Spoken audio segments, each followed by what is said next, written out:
Still exclusive లో మనం చూస్తున్నాం. ఇప్పటికే తన భర్త తనని పట్టించుకోవట్లేదంటూ కూడా భర్త ఇంటి ముందు బైఠాయించి నిరసన వ్యక్తం చేస్తుంది. తనకి బిడ్డ పుట్టినా కూడా కనీసం వచ్చి చూడలేదంటూ కూడా తన ఆవేదన వ్యక్తం చేస్తుంది. ఇదంతా కడప జిల్లాలో చోటు చేసుకోవడం మనం చూస్తున్నాం. అయితే వివాహం జరిగిన తర్వాత నుంచి కూడా తన భర్త ఎడముఖం పెడముఖంగానే ఉంటున్నాడంటూ కూడా ఆ మహిళ వాపోతుంటూ కూడా చూస్తున్నాం. కడప జిల్లాలోని ప్రకాష్ నగర్ లో ఈ ఘటన వెలుగులోకి వచ్చింది.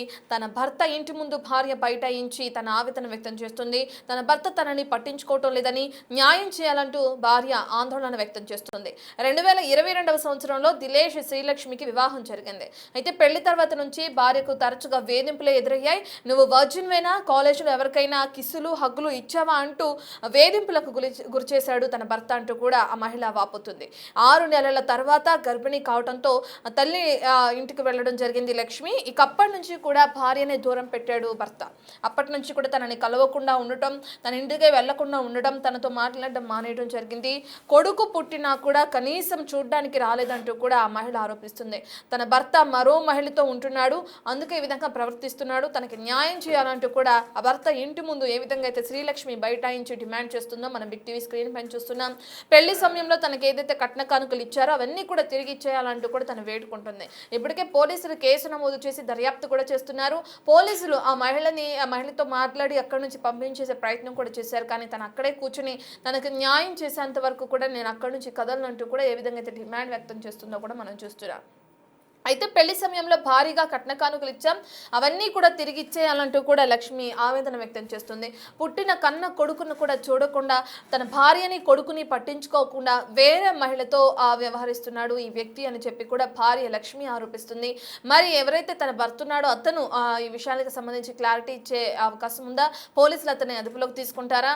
మరి భార్య తన ఇంటి ముందే బైఠాయించి ఈ విధంగా నిరసన వ్యక్తం చేస్తుంటే తను ఎందుకు స్పందించట్లేదు అనేది కూడా తెలియాల్సింది. ఒకసారి లక్ష్మి ఏం మాట్లాడుతుందో చూద్దాం. నా పేరు శ్రీలక్ష్మి, నా భర్త పేరు మద్దూరి దిలేష్. సో మా వివాహము 18 జూన్ 2022లో అయ్యింది. కర్నూలులో జరిగింది మా వివాహము, న్యూ మణికంఠ అయ్యప్ప స్వామి టెంపుల్. సో మా వివాహమైన తర్వాత నేను నా భర్తతో కలిసి నేను టీచింగ్ ఫ్యాకల్టీగా అనంతపూర్లో వర్క్ చేస్తున్నాను. సో మా వారు వర్క్ ఫ్రమ్ హోమ్ కావడంతో మేమిద్దరం కలిసి అనంతపురంలో సంసారం పెట్టాము. సో సంసారం పెట్టిన ఈ 6 నెలలు నన్ను మానసికంగా శారీరకంగా వేధించడం జరిగింది. నన్ను ఇంట్లో పెట్టి లాక్ చేసి వెళ్ళడము, బయటకి తను వెళ్ళిపోవడము, నువ్వు వర్జిన్నేనా, నువ్వు కాలేజీలో హగ్స్ కిసెస్ ఇచ్చావా ఎవరికైనా, ఇలా మానసికంగా శారీరకంగా నన్ను చాలా టార్చర్ పెట్టేవారు, చాలా అనుమానించేవాడు. మా బావతో ఎక్కువ నీకు సంబంధం ఉంది అనేసి అబద్ధాలన్నీ నిందలన్నీ మోస్తూ ఉండేవాడు నా పైన. ఇంకా నన్ను మెంటల్గా శారీరకంగా టార్చర్ చేస్తూ ప్రతిరోజు నేను వండిన వంట కూడా ప్రతిదానికి పేరు పెట్టడం, ఇది బాగలేదు, మకాన్ కేసు కొట్టడము, చేయి చేసుకోవడము, కొట్టడము, ఇలా చాలా జరిగిందండి ఈ 6 నెలలు. అయినా నేను ఓర్పుతో చాలా అన్ని భరిస్తూ వెళ్ళాను. నా భర్తను నేను ఈ 6 నెలలు ఒక్క మాట కూడా అనలేదు. నేను 6 నెలల తర్వాత డిసెంబర్ 2022లో నాకు ప్రెగ్నెన్సీ వచ్చింది. ప్రెగ్నెన్సీ వచ్చాక 3వ నెలలో ఫిబ్రవరిలో మా పుట్టింట్లో నిద్ర చేయాలి అనేసి మా వారు నన్ను 3 రాత్రులు నిద్ర చేయాలనేసి అక్కడ మా పుట్టింట్లో కర్నూలులో పుట్టింట్లో వదిలేసి వెళ్ళిపోయారు. ఇంకా వదిలేసి వెళ్ళిపోయినాక ఇంకా అప్పటి నుంచి ఈ రోజు వరకు నన్ను చూడడానికి కానీ, నా బిడ్డను కానీ, నన్ను కానీ చూడడానికి కానీ అసలు ఏం చేయలేదు. ఫైనాన్షియల్గా తన రెస్పాన్సిబిలిటీ ఏం తీసుకోలేదు. అన్నీ ఈ 3 ఏళ్ళు మేము భరించిన కష్టాలు నష్టాలన్నీ నాకు, నా పేరెంట్స్కి మాత్రమే తెలుసండి. శివరాత్రి పండుగ నాడు 2023లో మా పేరెంట్స్ నా భర్తని మా పుట్టింటికి ఇన్వైట్ చేయడం జరిగింది. ఇన్వైట్ చేశాక పండుగ కదండి, పండుగ రోజు మనకి ఇష్టమైన పిండి వంటలన్నీ చేసి పెడతారు. ప్రతిదానికి చేసిన ప్రతి ఐటెంకి నేను ఇది తినను, అది తినను, ఇవి ఇంకా ఫ్రూట్స్ తెచ్చి పెడితే ఇంకా వద్దు, ఎనికి తీసుకెళ్ళి పంపిస్తాడు. సో ఇంకా ఇవన్నీ చూసేసరికి తనకి ఏమైనా ప్రాబ్లం ఉన్నాయా, హెల్త్ ఇష్యూస్ ఉన్నాయా, ఇవన్నీ మా పేరెంట్స్ నన్ను అడగడం జరిగింది. ఇంకా ఇంకా ఇవన్నీ చూసేసరికి తన బిహేవియర్ ఒక సైకోలాగా, సాడిస్ట్ లాగా మా పుట్టింట్లోనే నా పైన చేసుకోవడం జరిగిందండి. 3 నెలల గర్భవతిగా ఉన్నప్పుడు నా పైన చేసుకున్నాడు. ఇంకా అది చూసి ఇంకా మా సిస్టర్ నువ్వు రోగిష్టివేనా, రోగిష్టి లక్షణాలన్నీ ఉన్నాయి, నీకు ఎంక్వైరీ చేసి పిల్లనిచ్చేది ఏదో బంగారం లాంటి అమ్మాయిని అసలు ఏం తెలియకుండా ఒక చెత్త ఫ్యామిలీకి పెళ్లి ఇచ్చారు. అబ్బాయి క్యారెక్టర్ ఏంటి, అబ్బాయి బిహేవియర్ ఏంటి, ఇవన్నీ ఎంక్వైరీ చేసుకోవాల్సిన అవసరం లేదా అని మా సిస్టర్ మా మదర్తో అన్నారు. దాంతో అసలు డైరెక్ట్గా కూడా నా సిస్టర్ రోగిష్టి అని నా భర్తను అయితే అనలేదండి. మా మదర్తో అన్నారు. ఆ రోగిష్టి అన్న ఒక్క పదంతో ఇంకా నా భర్త కానీ నా అత్తమామలు కానీ నన్ను చాలా మానసికంగా వేధించడం జరిగింది. నా 25 నా పెళ్లి సమయంలో 25 తులాలు బంగారము, వెండి వస్తువులు, 5 లక్షల కట్నం ఇచ్చాము. నేను పనిచేసినప్పుడు నా శాలరీ మనీ 1,20,000, ఇంకా నా సర్టిఫికెట్స్, నా క్లోత్స్, నా వంట సామాన్లు మొత్తం నా ఏవైతే సామాన్లు ఉన్నాయో అనంతపురంలో అన్నీ తీసుకొని వీళ్ళ ఇంట్లో మా అత్త మామల ఇంట్లో పెట్టుకున్నారండి. నా సామాన్లు, నా ప్రాపర్టీ నాకు తిరిగి ఇవ్వాల్సిందిగా కోరుతున్నాను. నేను వాళ్ళ ప్రాపర్టీ కూడా అడగలేదు. నా సొంత ప్రాపర్టీని అడగడానికి కూడా నా దగ్గర లేవు అనేసి అంటున్నారు. బయటకి దుబ్బుతున్నారు. నువ్వొద్దు, నీ బిడ్డ వద్దు, బయటకు వెళ్ళిపోండి అనేసి తరుముతున్నారు ఇంట్లో నుంచి. ఆల్రెడీ డైవర్స్ కేసు నా భర్త కోర్టులో వేశారండి. తనకి నేనంటే ఇష్టం లేదు, ఇంకొక అమ్మాయిని ఉంచుకున్నాడు.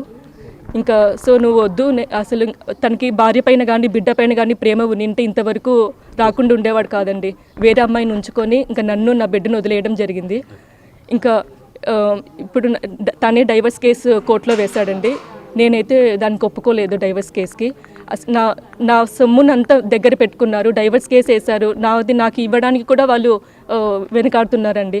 ఇవ్వడానికి కూడా నా దగ్గర లేదు అనేసి చెప్తున్నారు. అది నా పెళ్లి సమయంలో నా పేరెంట్స్ కష్టార్జితం అండి. నా 25 తులాల బంగారం ఇవన్నీ కోర్టు ద్వారా మీకు న్యాయం జరగడం లేదా? ఇంకా జరగలేదండి. అన్ని పెండింగ్లు ఇప్పుడే 1.5 year గడిచిపోయింది. వాళ్ళ ప్రాపర్టీ కూడా అడగడానికి రావట్లేదు. నా ప్రాపర్టీ సొంతం నాకు క్లెయిమ్ చేసుకోవడానికి ఈ 3 ఏళ్ళు నా బిడ్డను ఎలా పోషించుకోవాలనేదే నాకు చాలా కష్టంగా ఉంది. అసలు రెస్పాన్సిబుల్ పర్సనే కాదండి, ఇర్రెస్పాన్సిబుల్ పర్సన్. అసలు ఫాదర్ అని పదానికి జన్మనిచ్చినంత మాత్రాన తండ్రి కాలేడండి అతను. నా శీలానికి మచ్చ తీసుకొచ్చి పెడుతున్నాడు.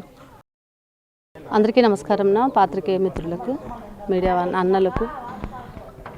ఇక్కడ కడపలో చిన్న చౌక్ పోలీస్ స్టేషన్ పరిధిలో తాడిపత్రికి చెందిన మహిళ నాకు అన్యాయం జరిగిందంటూ నా దగ్గరికి, నేను తెలుగుదేశం పార్టీ ఎస్సీ కార్పొరేషన్ డైరెక్టర్గా ఉంటున్నానన్న, యాజ్ ఎ మహిళగా నేను స్పందించి ఇక్కడికి రావడం జరిగింది.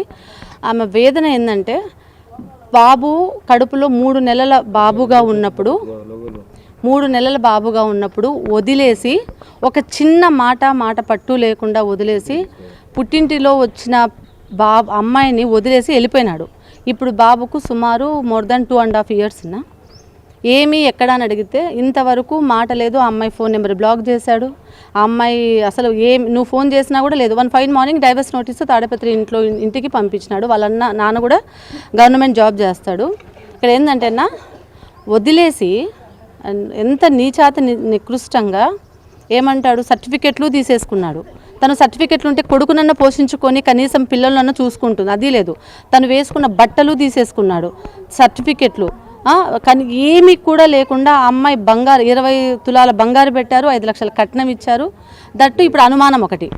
ఆ అనుమానం ఏంటంటే, నువ్వు వేరే వానితో ఉండి నువ్వు కొడుకును కన్నావు అనే ఓడి కింద పోతా ఉంది. ఇది దయచేసి మా ప్రస్తుత హోమ్ మినిస్టర్ అనితా మేడం గారికి, మాకు ఎక్కడన్నా అన్యాయం జరిగింది అంటే, మీరు చూసారు నిన్నట్లో మొన్నట్లో ఒక కానిస్టేబుల్ ట్రాఫిక్లో ఉండి ఇచ్చేస్తే ఫోన్ చేసి మాట్లాడిన ఘనత మా హోమ్ మినిస్టర్ గారిది. ఇది కూడా ఖచ్చితంగా మీరు మీడియా అన్నలు టెలికాస్ట్ చేస్తే అది ఖచ్చితంగా హోమ్ మినిస్టర్ దగ్గరికి చేరి, దట్టు ఇక్కడ ఎమ్మెల్యే గారు మాధవి మేడము చాలా సంతోషంగా, మేడంకి ఇంకా మేము వివరణ అసలు చెప్పలేదు. మేడం వెళ్తే మేడం లేరు ఇంటి దగ్గర, లేకపోతే మాకు ఈ పరిస్థితి కూడా వచ్చేది కాదు. అమ్మాయికి ఖచ్చితంగా న్యాయం జరిగేది. మిమ్మల్ని అడిగేది ఒకటే అన్న, నేను అమ్మాయికి న్యాయం ఏ విధంగా జరగాలంటే, మీ ఇద్దరిని నమ్ముకొని ఒక చిన్న బాబు భూమి మీదకి వచ్చాడు. ఆ బాబుకి ఏం న్యాయం చేస్తారు? ఆ అమ్మాయి బంగారం, అమ్మాయి సర్టిఫికెట్లు, అమ్మాయి కట్నం అన్నీ ఇస్తూ మళ్ళీ వాళ్ళే డైవర్స్ నోటీస్ తీసుకొని లాయర్లతో రావడం అనేది ఎంతవరకు కరెక్టు? కేసు లేదు ఇంతవరకు. ఆ అమ్మాయి 498 కూడా రిజిస్టర్ చేయలేదు అంటే ఒకసారి మీరు అర్థం చేసుకోండి. ఎంత చదువుకున్నా ఒక్కొక్కసారి భర్త పిల్లల విషయంలో ఆడది చాలా బ్యాక్ స్టెప్ వేస్తుంది. దానికి నిదర్శనమే అమ్మాయి అనుకుంటా. కడప జిల్లాలో అందున మా మాధవి మేడం ఎమ్మెల్యేగా ఉన్న ప్లేస్లో నిజంగా అన్యాయం అయితే జరగదు అనుకుంటున్నాను. బికాజ్ ఆఫ్ మీరందరూ ఉన్నారు కాబట్టి ఆ అమ్మాయికి న్యాయం చేసి ఆ అమ్మాయి కొడుకు న్యాయం చేస్తారని మీడియా ముఖంగా మాధవి మేడంని అలాగే మా హోమ్ మినిస్టర్ గారిని కోరుతున్నాను. Thank you. ఎవరితోనా? మగపిల్ల వాళ్ళతో నేను లోపలికి ఎక్కుతుంటే మీరు రావద్దండి, మీరు పదండి అని చెప్పేసి వాళ్ళ అన్న డాక్టర్ అంటన్నా, వాళ్ళ బావ, ఆ అమ్మాయి వాళ్ళ బావ లోపలికి రాగానే నువ్వు మీ బావతో ఉన్నావంట, పడుకున్నావంట, నా తమ్ముడు చూశాడు అందుకే నిన్ను వదిలేస్తాడని ఒక ఓడు. భార్య భర్త ఇద్దరు డాక్టర్లు అన్న, అంటే వెల్ ఎడ్యుకేటెడ్. ఒక మా ఐ కేర్ అంటే కంటి డాక్టర్, కంటి చూపు మందగించి మాట్లాడుతున్నాడు ఆయన. నాకు తెలియక అడుగుతాను, నువ్వు ఎవరితో పడుకున్నావు అందుకే నా తమ్ముడు వదిలే రమ్మని నీ తమ్ముడిని ఎట్లా అంటాడు? ఒక క్యారెక్టర్ అసాసినేట్ ఎట్లా చేస్తాడన్న ఆడపిల్లను? గౌరవప్రదంగా ఉండి గౌరవప్రదంగా మాట్లాడుకొని మీకు వద్దు అనుకున్నప్పుడు కూర్చొని చర్చలు జరుపుకొని విడిపోతే పోతుంటుంది, కానీ రోడ్లు ఎక్కితే ఎట్లుంటుంది ఇది?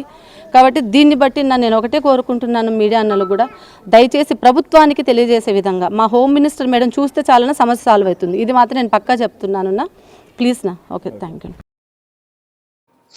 ఎస్, మనం చూస్తున్నాం లక్ష్మి చెప్తున్న డీటెయిల్స్ ఏ విధంగా ఉన్నాయో. వివాహం జరిగిన తర్వాత నుంచి కూడా తనను అదే విధంగా వేధింపులకు గురి చేస్తున్నాడు.